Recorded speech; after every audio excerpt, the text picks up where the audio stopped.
आज का टॉपिक है व्याकरण क्लास 10th CBSE 2022-23 सिलेबस के साथ न्यू पैटर्न के साथ पूरा व्याकरण इसमें कवर हो रखा है। तो चैनल पर अगर नए आए हो ना तो चैनल को सब्सक्राइब कर लेना और बेल वाले आइकन को ऑल पे सेट कर लेना। तो बिना किसी देरी के हम लोग शुरू करते हैं।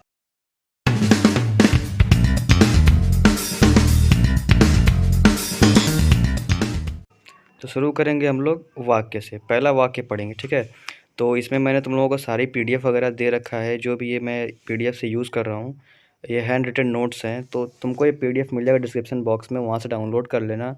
और मैंने वहाँ पे एक तुम्हारे प्रैक्टिस के लिए एक पेपर का भी दे रखा है, तो तुम लोग उसको भी प्रैक्टिस कर लेना। और ये मेरी गारंटी है कि अगर तुम लोग इसको अच्छे से पढ़ के जाओगे ना तो व्याकरण में तुम 20/20 ला रहे हो पूरा। तो चलो शुरू करते हैं वाक्य से। वाक्य में करना क्या, अपन लोगों को सरल वाक्य जब ढूंढना होगा ना, तो एग्जाम्पल से देख के मैं बता रहा हूँ सबको। देखो, जैसे यहाँ पर दे रखा है कि राकेश मोहन के घर गया। अब इसमें देखो क्या होगा ना कि सरल वाक्य जब तुम्हें पहचानना हो तो उसमें यह देखना तुम कि उसमें जो कर्ता होगा वो एक होगा और जो क्रिया होगा वो भी एक ही होगा, दोनों एक एक होंगे। जैसे इसमें देख लो, तुम्हारा जो कर्ता है राकेश वो एक है और क्रिया जो तुम्हारी है वो जाना, या फिर बोल सकते हो घर जाना, घर गया ना, तो ये तुम्हारी क्रिया हो गई, जाना गया। तो ये है तुम्हारा एक क्रिया, तो इसमें एक कर्ता हो गया और एक क्रिया, जिसकी वजह से ये सरल वाक्य होगा। तो हमेशा याद रखना है जब सरल वाक्य की बात आएगी तो उसमें एक कर्ता होगा और एक क्रिया होगा। अब बात करते हैं हम दूसरा संयुक्त वाक्य के बारे में। संयुक्त वाक्य, अच्छा, संयुक्त वाक्य में क्या देखोगे तुम कि दोनों जो क्रिया है वो पूर्ण होंगी। जैसे यहाँ पर लिख रखा है मैंने, दोनों क्रिया इसमें पूर्ण हैं। अब मैं बात करता हूँ, देखो यहाँ पे पढ़ना पहली क्रिया, दूसरी क्रिया खेलना। यानी राम पुस्तक पढ़ता है, ये पूर्ण है। और श्याम क्रिकेट खेलता है, ये भी पूर्ण है। और इसमें योजक जो तुम्हारा आएगा ना वो और आएगा। और के अलावा भी आते हैं, बट याद रखो कि जो तुम्हारी इसमें मेनली आता है, जो कुछ भी आता है इससे तुम पहचान नहीं पाओगे। पर जो ये तुमने लिख रखा है दोनों क्रिया पूर्ण हैं, इसमें इससे तुम पहचान लोगे कि ये वाक्य संयुक्त वाक्य है, ठीक है। तो अब बढ़ते हैं आगे मिश्रित वाक्य पर। मिश्रित वाक्य में देखो क्या कह रखा है कि एक वाक्य अधूरा होगा। ये बात तुम लिख लो गारंटी के साथ। जो भी मिश्रित वाक्य आएंगे, जो भी मिश्रित वाक्य छांटना होगा तुमको, तो उसमें हर एक ऑप्शन में ना तुम एक ही बात ध्यान देना कि जो तुम्हारा वाक्य है वो एक वाक्य अधूरा होगा और एक वाक्य पूर्ण होगा। जैसे यहाँ देखो, राम ने कहा, क्या कहा कुछ पता नहीं है, ठीक। राम ने कहा, ये वाक्य तुम्हारा अधूरा है। और आगे बोल रखा है श्याम क्रिकेट खेलता है। राम ने कहा कि श्याम क्रिकेट खेलता है, तो श्याम क्रिकेट खेलता है ये वाक्य तुम्हारा पूर्ण है। बट जो राम ने कहा ये वाक्य पूर्ण नहीं है, इस वजह से ये तुम्हारा है मिश्रित वाक्य। तो इस तरह से तुम लोग याद रखना, ये आएगा मिश्रित वाक्य का। और आगे बढ़े तो तुम्हें मिश्रित वाक्य ढूंढने के और भी तरीके हैं, जिससे अगर तुम लोग ये नहीं कर पा रहे हो, इसमें तुम लोग कभी कभी आ जाता है दोनों वाक्य पूर्ण हो जाते हैं, ऐसी बात नहीं है। पर यहाँ पर तुम्हें और भी ढूंढने के तरीके हैं, जैसे कि अगर किसी भी वाक्य में यदि आ जाए, अगर आ जाए, चूंकि आए, की आए, ज आए, इससे शुरू हो, इससे शुरू हो यहाँ से। यहाँ पर अगर यदि लिख जाए, अगर दे दे और चूंकि दे दे, की दे दे, ज दे दे, इससे शुरू होने वाले शब्द तुम्हारे होंगे मिश्रित वाक्य। तो ये यहाँ पर हमारा वाक्य हो जाता है पूरा। अब बढ़ते हैं हम उपवाक्य पर। उपवाक्य देखो तुम्हारे दो प्रकार हैं, पहला है प्रधान उपवाक्य और दूसरा है आश्रित उपवाक्य। तो इसमें तुम्हें जैसे कि मान लो यहाँ पे एक वाक्य दे दिया, जैसे कि सुशांत ने सुशांत मेरा अच्छा मित्र बन गया लेकिन मेरे साथ नहीं रहता। तो यहाँ पर आ गया, लेकिन से पहले वाला जो शब्द होगा, जो योजक से पहले वाला शब्द होगा वो तुम्हारा प्रधान उपवाक्य होगा। और योजक के बाद वाला जो तुम्हारा शब्द होगा वो तुम्हारा आश्रित उपवाक्य होगा। दूसरा एग्जाम्पल देखेंगे कि रोहन ने बताया कि कल छुट्टी रहेगी। यहाँ पे योजक क्या है तुम्हारा की, तो योजक से पहले जो तुम्हारा सब वाक्य आएगा वो तुम्हारा प्रधान उपवाक्य रहेगा और उसके बाद वाला तुम्हारा आश्रित उपवाक्य रहेगा। इस तरह से ये तुम ढूंढोगे। और आश्रित उपवाक्य ढूंढने के और भी तरीके हैं, जैसे कि अगर की आए, यदि, अगर, ज से शुरू होने वाले शब्द, यानी देखो यहाँ पे की से शुरू हुआ है, यहाँ पे लेकिन से शुरू हुआ है, तो इस तरह से शुरू होने वाले शब्द जो तुम्हारे आएंगे वो तुम्हारे आश्रित उपवाक्य रहेंगे। और जहाँ तक मुझे लगता है कि इसके बाद अब बात करेंगे हम उपवाक्य के जो तुम्हारे भेद हैं। जैसे उपवाक्य के तुम्हारा पहला भेद हो गया संज्ञा उपवाक्य, दूसरा विशेषण उपवाक्य और तीसरा क्रिया विशेषण उपवाक्य उपवाक्य। अब तुम्हें इसमें ढूंढने के लिए क्या करना होगा, इसको सॉल्व करना होगा। सबसे पहले संज्ञा उपवाक्य जब तुम्हें कहीं ढूंढना होगा तो याद रखना कि जिस भी शब्द में की आ जाए, जिस भी शब्द के पहले की आ जाए, तो याद रखना वो तुम्हारा संज्ञा उपवाक्य होगा। और तुम्हें विशेषण उपवाक्य अगर ढूंढना होगा तो याद रखना जिसके पहले जिस जी, जिसने, जिसको, जिसमें, जिनको, जिन्होंने, जिन्हें, इतना शब्द इत्यादि आ जाए तो याद रखना वो तुम्हारा विशेषण उपवाक्य होगा। और क्रिया विशेषण की बात करें तो इसमें यदि, जिस तरह, जिस जगह, जिधर, ये इत्यादि आ जाए इतना तो याद रखना वो तुम्हारा होगा क्रिया विशेषण उपवाक्य, और यहाँ पर हमारा उपवाक्य होता है खत्म। आगे बढ़ते हैं हम अपने वाच्य पर। तो चैनल को सब्सक्राइब कर लेना यार, ऐसे ही वीडियोस आती रहेंगी तुम्हारे सीबीएसई से रिलेटेड। तो वाच्य के बारे में बात करेंगे। वाच्य के तुम्हारे यहाँ पे दो प्रकार दे रखे हैं। कौन सा पहला है कर्तृ वाच्य और दूसरा है अकर्तृ वाच्य। तो इसमें होगा क्या, देखो कर्तृ वाच्य जो होगा उसमें कर्ता तुम्हारा प्रधान होगा। कर्तृ वाच्य से ही पता चल रहा है, देखो यहाँ पे कर्ती, कर्ती, कर्ता, यानी कि जो तुम्हारा कर्ता होगा कर्तृ वाच्य में प्रधान होगा। और कर्तृ वाच्य के भी दो प्रकार, अकर्तृ वाच्य के भी दो प्रकार हैं तुम्हारे। इसमें कर्मवाच्य, भाववाच्य। कर्मवाच्य में तुम्हारा कर्म प्रधान होगा और भाववाच्य में तुम्हारी क्रिया प्रधान होगी।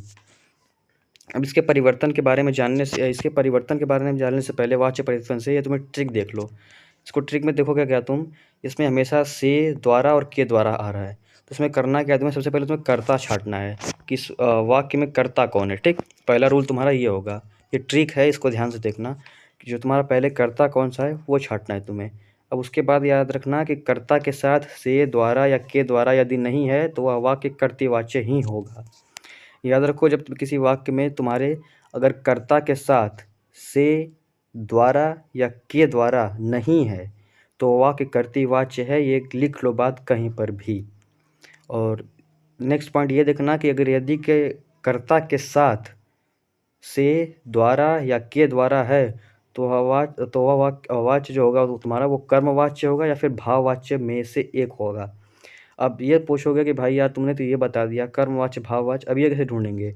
इसके लिए ये तुम्हारी क्रिया पहचानने के लिए याद रखना कि जो सकर्मक, उसमें अगर क्रिया सकर्मक क्रिया होगी तो वो कर्मवाच्य होगा और कर्मक क्रिया होगी तब भाववाच्य होगा। फिर से देखो पॉइंट तीसरा और चौथा क्या क्या रहेगा इसने कि यदि कर्ता के साथ से, द्वारा या के द्वारा हो तो वह कर्मवाच्य या भाववाच्य में से कोई एक होगा। ठीक है, अगर तुम्हारे कर्ता के साथ से दे रखा है, द्वारा दे रखा है या फिर के द्वारा दे रखा है तो वो कर्मवाच्य या भाववाच्य होगा। और इनमें से अगर कर्मवाच्य भाववाच्य को भी ढूंढना है और ट्रिक से तरीके से याद रखना, जब सकर्मक क्रिया दी रहेगी तो तुम कर्मवाच्य लगाओगे और अगर अकर्मक क्रिया दी रहेगी तो तुम भाववाच्य लगाओगे। अब इसको वाच्य परिवर्तन कैसे होता है ये देख लो। सबसे पहला कर्ता छांटो, वही चीज़ यहाँ पे भी लिख रखी है। और कर्ता के साथ से, द्वारा, के द्वारा नहीं है तो कर्मवाच्य फिर भाववाच्य लगा दो, और है तो हटा दो। ये बदलने का है, परिवर्तन का, ये ढूंढने का था। ठीक है, तो परिवर्तन में इसने क्या बोल रखा है फिर से देखेंगे कि कर्ता के साथ से, द्वारा या के द्वारा यदि नहीं है तो लगा दो, तो वो बदल जाएगा तुम्हारा कर्मवाच्य में और भाववाच्य में। और अगर यदि है तो हटा दो, तब वो बदल जाएगा तुम्हारा कर्तृवाच्य में। तीसरा पॉइंट इसमें आइए, परिवर्तन करने के बाद क्रिया जिस काल में थी उसी काल में रहे। ये बात का सबसे विशेष ध्यान देना कि जब तुम परिवर्तन करोगे जब तुम परिवर्तन करोगे वाक्य का तो जो क्रिया तुम्हारी है वो उसी काल में रहे। वर्तमान काल में है तो वर्तमान काल में रहे, भूतकाल में है तो भूतकाल में रहे, हेतु मध्यकाल में है तो मध्य उसमें रहे। ठीक है, तो अब बढ़ते हैं हम अगले। यहाँ पर हमारा खत्म होता है वाच्य, अब आता है पद परिचय। पद परिचय में पद का अर्थ होता है शब्द। ठीक है, तो पद का अर्थ हो गया शब्द, परिचय का मतलब इंट्रोडक्शन। ठीक है, तो इसमें चेंज करने के तरीके क्या हैं। मान लो तुम्हें वाक्य दे दिया कोई भी एक, ठीक, उसमें बोल दिया कि वो अगर वाक्य में जिसका तुम्हें पद परिचय बताना है वो संज्ञा है, उसमें क्या बताओगे, उसका लिंग बताओगे तुम, उसका वचन बताओगे, उसका कारक बताओगे। ये तीन बता दो, तुम्हें पूरे फुल मार्क्स तुम्हारे मिल जाएंगे।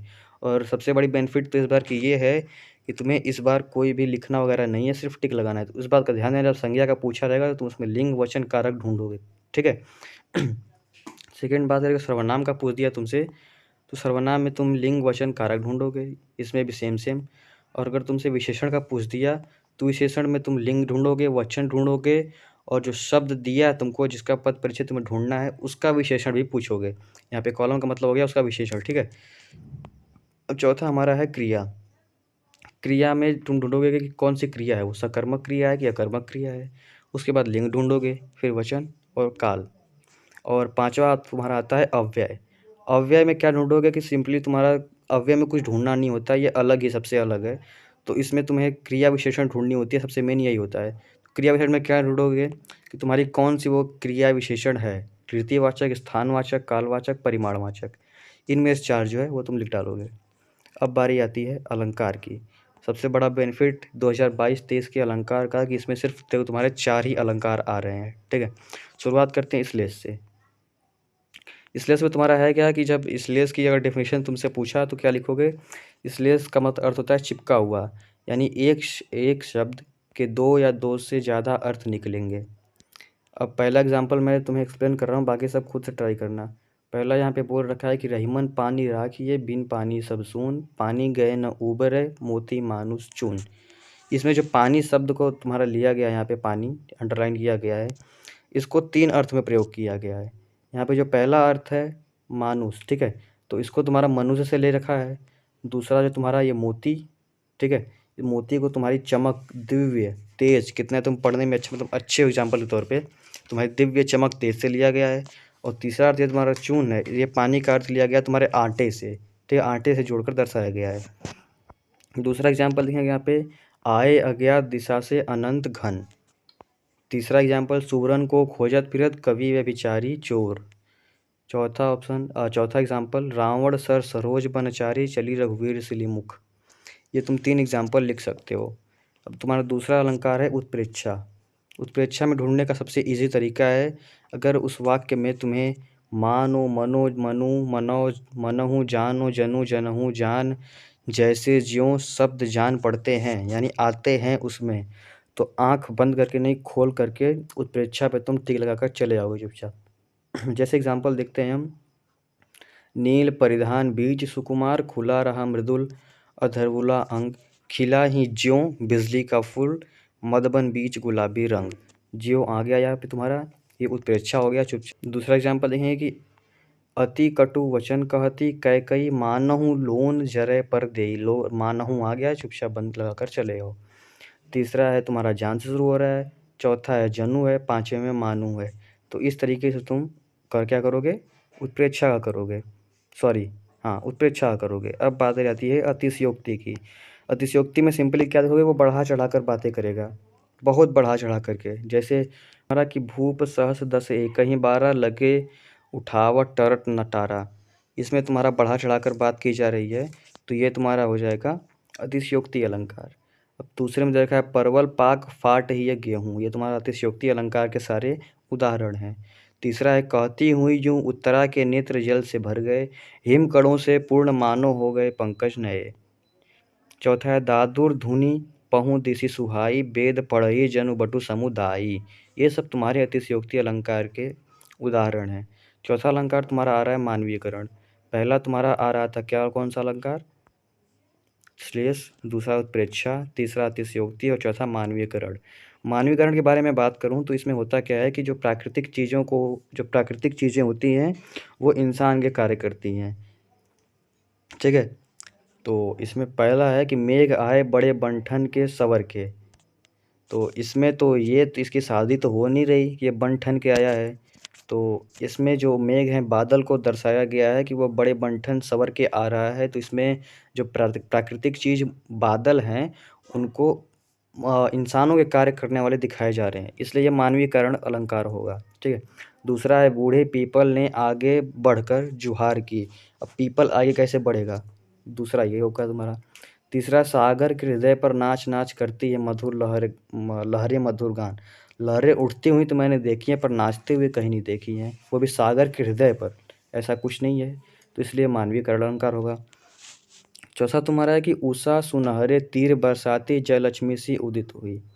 पांचवा है जगी वनस्पतियाँ अलसाई मुँह धोया शीतल जल से। वनस्पतियाँ अलसा रही हैं, यानी उनको आलस आ रहा है, और उठी तो उन्होंने शीतल जल से मुँह धोया, वनस्पतियों ने, सुन रहे हो। तो ये है तुम्हारा मानवीयकरण अलंकार। और इसी के साथ हमने आज पूरा व्याकरण कवर कर लिया क्लास 10th का। तो आज के लिए सिर्फ इतना ही, फिर मिलते हैं एक अनदर वीडियो में। तब तक के लिए सब्सक्राइब कर देना चैनल को। Thank you. जा पढ़ ले, जा जा जा जा।